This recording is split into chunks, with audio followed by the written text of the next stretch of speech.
What's up, everybody? Quentin with Wet Dreams here. I made a post the other day. I don't know who all saw it, but if you did, I was talking about deer hunting and basically don't throw away your liver and the lungs from the deer if they're not that damaged, obviously. Although they sound really disgusting, I'm not eating them personally, but they make great dog treats. So, save yourself some money from going to the store, buying dog food, or dog treats, sorry. But it also allows you to give your dogs something that is been harvested by you. You're utilizing most of your animal. You're not wasting anything. And it's a healthy treat that you know what's actually going inside it. Not like the traditional dog treats you buy from the store that are absolutely jam-packed of different chemicals, preservatives. You don't really even know what, some grains, stuff like that, which really aren't that good for dogs to begin with because it's not something that they typically eat in the wild. So, stay tuned. We're going to get shown this. I'm going to show you what I personally like to do and just kind of how I go about doing this. So let's get started here. Okay, so I treat this the same as I would any kind of food processing I'm doing. Starting off with disposable vinyl gloves. The reason why I want to go with the great value ones here, and now everyone's like, oh, just get powder free, which powder free you do need. You don't want anything with powder. And I know people with latex allergies got Lush latex, all that fun stuff, and nitrile. I know a lot of people like using that. But there's a reason why I'm going with these ones in particular. And is that right there. BPA free. And that certification means it does comply to FDA regulations, so Food and Drug Administration, which means they're good and safe for food handling. So, just something I like to try to always get and watch for. I don't like to basically run the risk of putting chemicals inside anything I make or eat or give to my family and or my pets, which are family. So first, pair of gloves. I'm probably getting a little ahead of myself here because I'll probably put these on after all this, but whatever. Stay tuned. Okay, so I got my liver in here. Take it out in a second after I do everything else so I don't get dirty. But so I got multiple deer, so I got multiple to do. We're only gonna do one just so for the video's sake. So this is deer liver from a deer that was harvested the other day. I put it inside a bag, vac seal it. Don't seal it real super tight so if the blood goes up in the seal because you do want it to stay sealed. But seal it just enough that and then let it sit, and the pressure draws out a lot of this moisture, blood, out of the liver for you. You don't have to do that. I just started doing it and honestly I'm liking it a lot. Bull. Just some throw scraps in because we're gonna have to trim off some waste, some fat, arteries, possibly some chunks that were damaged from the hunt or gutting, so forth. Need something, throw it in. Cutting board. That's self-explanatory. Get yourself a knife. Actually, not a knife. This is a knife, but something sharp because it definitely helps a lot in keeping these cuts uniform. Then I like to use a dehydrator. You can use oven racks, whatever, but you're gonna need a rack to place your strips on. These are actually did not come with my dehydrator. These I ordered because my dehydrator came with plastic ones. I don't like plastic. I want stainless steel, so I found these. Very odd size. But what I like to do with these is, yeah, you can put it straight on here. That's fine. Not going to hurt anything. But those of you who have messed with meats before probably know that whenever you just put them straight on a rack, they tend to stick whenever they start to dry. So, what I like to do, get yourself a little cooking spray. I'm using avocado spray. You know, me just being organic, natural. I don't like the canola oils and vegetable oils, stuff like that. But the one thing you do gotta be careful with, too much, dogs aren't used to oils like this, might make them sick. So, what I prefer to do, spray a little bit on a rag, soak in, and we're just gonna use this to keep it controlled mass and just lightly go over your rack. And there we go. Good to go. I'm expecting for that, it's a small liver, so I'm thinking I'm probably only going to need 2 racks. I'm going to do up 4 because in reality, I'm going to end up needing these other ones anyway for the other liver. So the other liver's going to take, it's a lot bigger. It's from an older, more mature doe. So it's going to take a little bit more racks, but regardless, these are prepped and ready. Okay, so let's Let's get this liver out, get this all brushed off quick. I'm gonna change your guys' view here and angle so you can see exactly what I'm doing. Okay, so right there, it's covered in dirt and hair. What hurt them? No, it's a dog. But I won't want to eat a bunch of hair. I'm not gonna make them eat it. I come in here and trim off this. And this is kind of like the fat and arteries and stuff I said about. You could probably leave it on there. It's gonna dehydrate. I just trim it off because I don't feel like fighting with it. Okay. I do try to get off as much of the fat I can because, oh, you really don't need it in there. Okay, so we can see this side's shot up pretty good. That's not going to go good inside a dehydrator. It's not going to stick hold uniform or anything. Looks like most of this side is pretty damaged. The bullet fragmented. My buddy's daughter shot this deer. She hit good. She hit double lung, but the bullet fragmented and it did clip the liver. So, we'll get through all that. This little nodule I just cut off, and now I'll actually trim that down separately. Okay, so this thing, I really should have wiped it off with the rag first. So I'm making a mess. Got a little ahead of myself here. Stab this off quick. Okay. Back in business. So you can do them one of two ways. You can go like this across and just use your knife to shave across and take layers. I normally I kind of do a variety of that, but what I've been finding, just because it's easier to keep a hold of, is just take your hand, kind of press it firm. If you lightly freeze this too, this makes a world of difference for cutting, just like making any other whole meat jerky.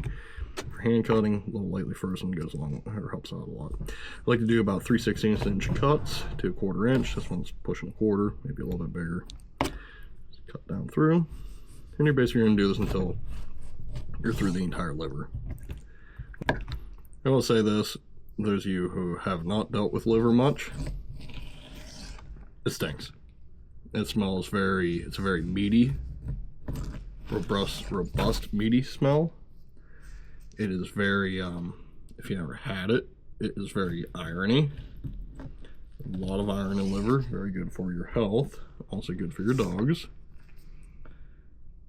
High protein, obviously. It's good overall. Most of your entrails like this, your organs, are just absolutely jam-packed full of nutrients. And are often overlooked. I do like liver and onions. It is a good, it's just something different to have every now and then that I don't mind a meal. But with deer, I'd rather have cow liver than deer. So here's that last little piece I said about. We're gonna have to dab all this dry. This is insanely wet still. Like, I'm actually impressed because of how long it sat and everything, and still have this kind of moisture retention. It's insane. Oops. Try to be better than me. Don't have everything like disorganized, chaotic mess. Otherwise you drop stuff and you scare the criminy out of yourself. Turn that off.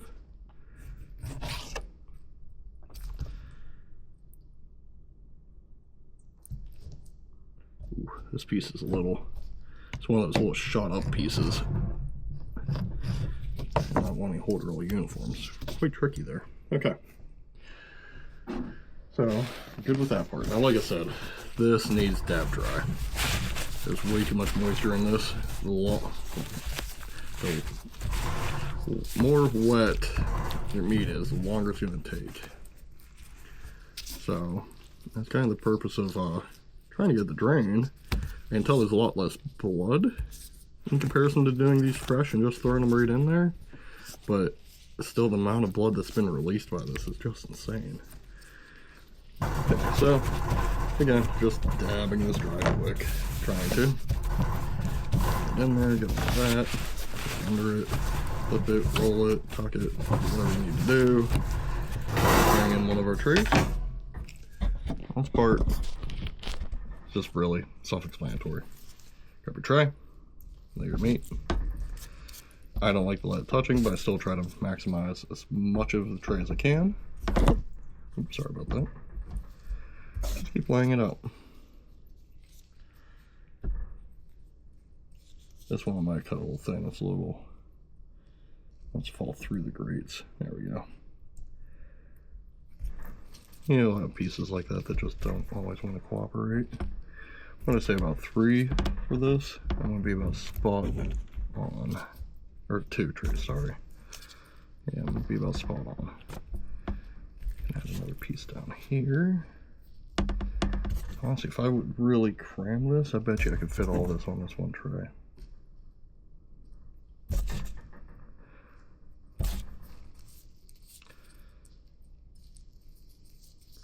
Yeah, I'm not going to get too carried away. I'm going to need a second tray. Second tray, which I'm going to do this other liver, so I'm going to lay this one on here. Then I'm actually going to cut out and just going to show you what I'm doing.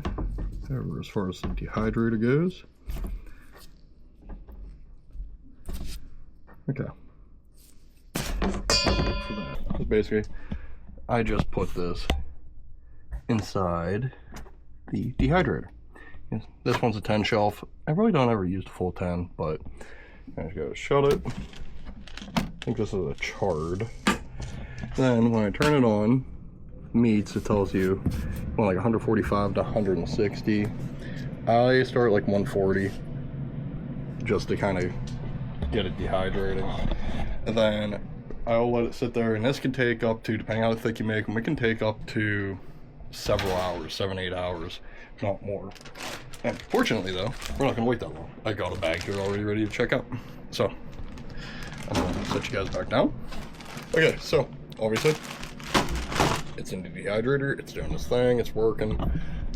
So now, as I showed you, I already got a bag of stuff that's already made. This is from 2 deer, I wanna say. I think it's two livers. These were bigger deer. One was a buck and one was a big doe.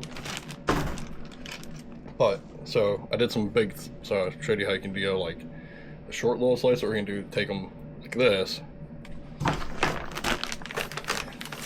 Short little slices, or go across the top. Okay, so this one's one that went across the top. Big slice. So, thick, big. Put it in the dehydrator. This, well, I think was in there like 7-8 hours. Several hours at 145. I think like 3 to 4. Then I finished it off with like 2 or 3 hours at 160, I think it was. But basically what I look for whenever it's done, kind of like the organic dog treats when you find them, they break. Nice, easy, no moisture in there.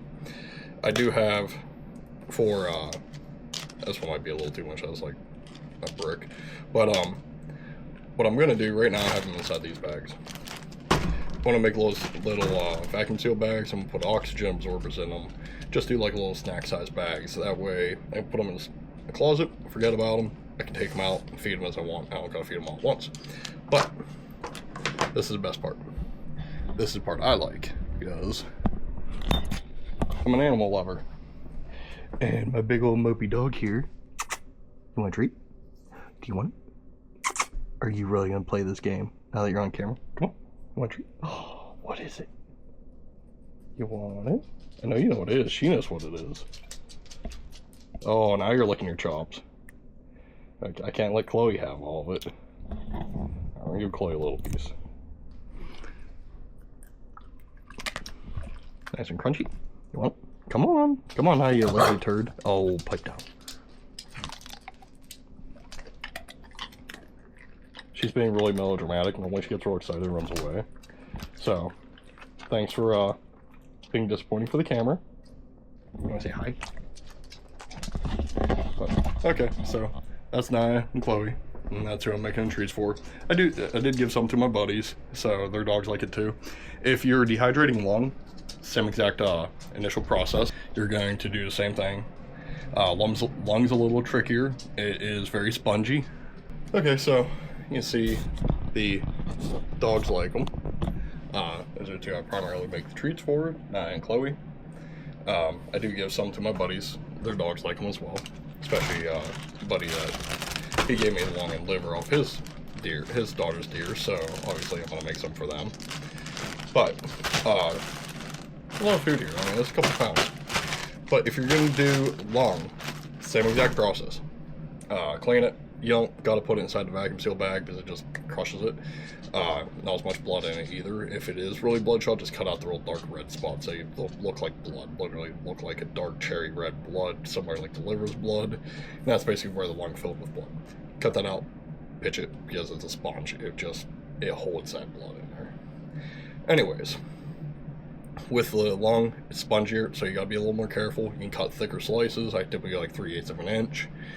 And it takes way longer to dehydrate. When I say way longer, I mean way longer. But you can see, like, here's that's a chunk of lung, little piece of lung. Let's see, we got a bigger chunk here. There's a bigger chunk. It's a little spongy. Yeah, you can just see, like, it's basically a sponge. It's a protein sponge. Dogs absolutely love these too. But for a yield comparison, maybe half a pound, maybe, and I want to say there's 2 full sets of lungs in there. Well, not full, obviously I had to cut out a bunch, but where this is probably same size bag, this probably weighs 2 to 3 pounds. This is, like I said, maybe half. So you do get a lot more better yield out of the liver, but dogs like them either way. You're not wasting it, so use it. But stay tuned. Hit that like, subscribe button if you want to see more stuff like this, and we'll catch you guys next time. Thanks for tuning in. Quentin with Wet Dreams. God bless. Catch you later. Wow. Is this even safe? Anybody lose their pet? Confused.